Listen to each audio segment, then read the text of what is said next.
One voice, one move, one spark. You were born to leave your mark. Hey guys, it's Melissa back with another Women History Month reel, Instagram, whatever you want to call it, social media blitz with Women's History Month. Now, if you're new here and you just started watching, go back and watch the other videos. But each day in March, I am answering a question, and I'm also kind of handing the camera over, or the phone over, to another lady who I admire to answer the same question. So today's question is, what season of life stretched you the most? Oh my gosh, there were so many seasons that stretched me the most. Being a new mom, I was newly married, a new mom, trying to navigate that, trying to navigate the family dynamics as well, because at the very beginning, wasn't very welcoming to my husband because they really didn't know him. But I would say that probably the year 2014, there's two seasons, 1995 and the year 2014 going into the beginning of 2015 stretched me the most. In 1995, like I said, I was newly married, pregnant with my oldest daughter, lost my sister Karen to cancer in May of that year after being diagnosed. I think 6 weeks after she was diagnosed, she was gone. Losing her to cancer, having my first baby, having to navigate being a working mom, Maddie had colic. Really, seriously, I don't think she slept fully through the night until she was almost 2 years old.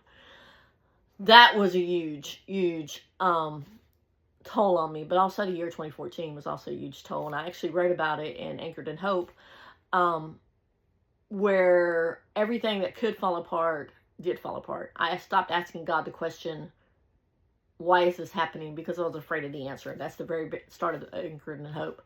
And I did not know how to navigate that season.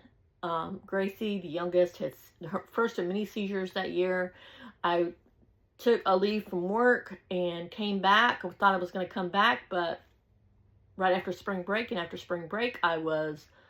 had a car accident before Good Friday, and I ended up being out for the rest of the year. And in the end of the year, my dad had been sick all along, but in the end of the year, December 22nd exactly, my dad went into hospice care. And the last really conversation that I can remember having with my dad is such a great conversation. It's such a conversation about what he actually was, what kind of person he was Christmas Day. And we were sitting there, and one of my nephews asked my dad if Allie was his favorite grandchild. And Allie, if you're not new here, Allie is our almost 15-year-old Shih Tzu. We said we're going to give her a quinceanera this year. And my dad said, yep, without hesitation, and everybody laughed. But honestly, I'm so glad that was the last memory that I really have of him, having the communication with him. Because shortly afterwards, in 2015, he passed.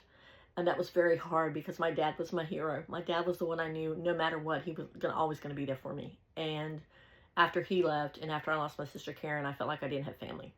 That's just how it was. So that was the answer to that question. The whole purpose behind these questions is for you to get to know me a little bit better and inside my thoughts and my words. And I'm not sugarcoating anything. I'm not watching my words. It is what it is. And for too long, I've been silent, and I'm not going to be silent anymore.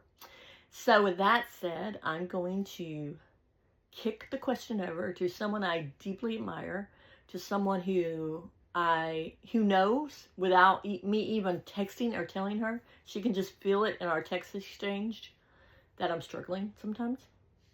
But she's also one of my biggest cheerleaders, and I am so happy and so blessed that God put her in my life, and our paths crossed through All In by Teddy Mellencamp. And that is my coach, Bonnie, who is just amazing. And if you ever have a chance to go with Bonnie, go with Bonnie. And go all in, because Bonnie is absolutely amazing. So, Bonnie, the question's now to you. What season of life has stretched me the most? I think it's a great question. I'm Bonnie. I'm an accountability coach with All In, and I help women and men find their passion again.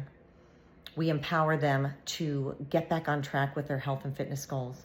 And we lift them up when sometimes they lose track of who they are and where they want to go. I am a mom of 3 boys, and yes, they gave me a run for my money. And I have 6 grandbabies, and so life is good.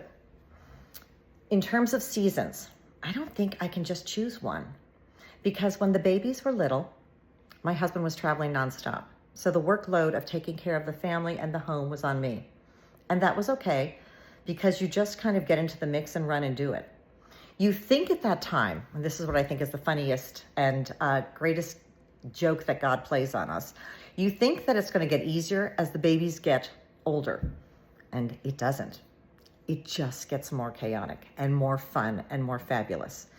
So as the boys got older, then of course came homework and sports and a various variety of activities with kids and friends and sleepovers and running here and running there and volunteering, etc. And so that was crazy too. And then college comes and high school. And you're doing those applications for them to get into the school of their choice. And you want the very best for them, because someone said to me years ago, you're only as happy as your unhappiest child. And I think no truer statement has been spoken. So my life, with the chaos and everything, was devoted to the boys and my husband, of course. And so now that my kids are grown and I have grandbabies, this season is probably the most beautiful of all, because it's where I really have discovered and continue to search for who I am, what I want to do, where I want to go, and yeah, who I want to grow up to be. And I'm still discovering that, and that's a good thing. So chaos in life, seasons of life, they are all beautiful. They are all a gift. And that's what I think I want to emphasize, is that if you embrace each one as they come, you'll never regret anything or any decisions that you make. It just keeps getting better from here.